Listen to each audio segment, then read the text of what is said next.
En 1918, année de la fin de la Première Guerre mondiale, le prix Nobel a été décerné au sauveur des munitions allemandes et père de la guerre chimique, Fritz Haber. Non pas pour sa contribution à la souffrance humaine, bien sûr, mais pour avoir décrit une méthode de conversion de l'azote gazeux en ammoniac.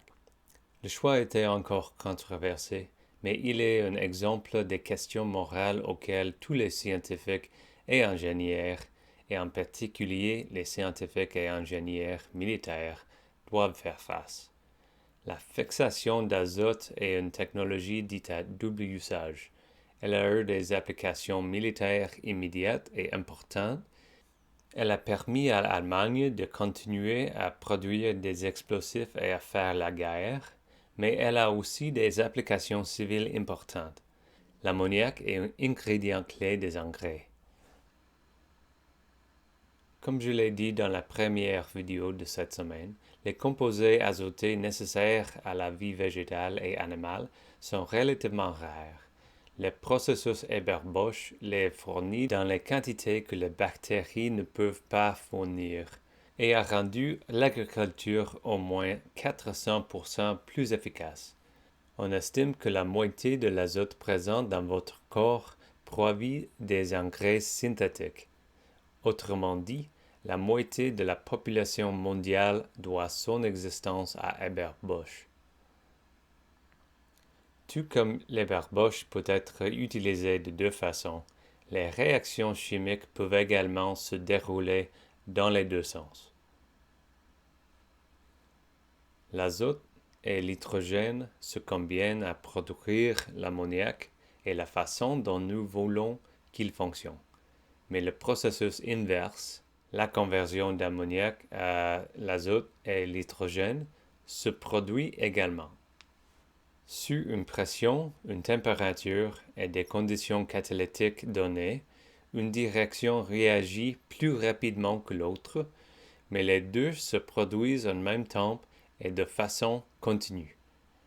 Finalement, les deux réactions atteignent un état tel que pour chaque molécule d'azote convertie en deux molécules d'ammoniac, il y a deux molécules d'ammoniac différentes qui seront transformées en azote.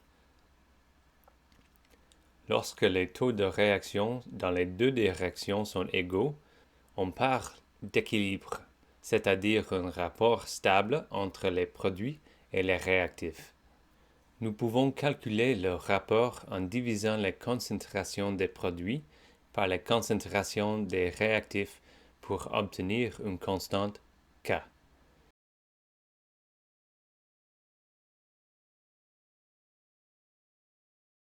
Rappelez-vous que le rapport K est une constante. Cela signifie que si nous éliminons un peu d'ammoniac par condensation par exemple, le système réagira en poussant la réaction à l'avant, en diminuant la quantité de réactifs et en augmentant la quantité de produits jusqu'à ce que le rapport correct soit rétabli. Comme je l'ai dit dans la première semaine de ce cours, la chimie est une pratique que les gènes font.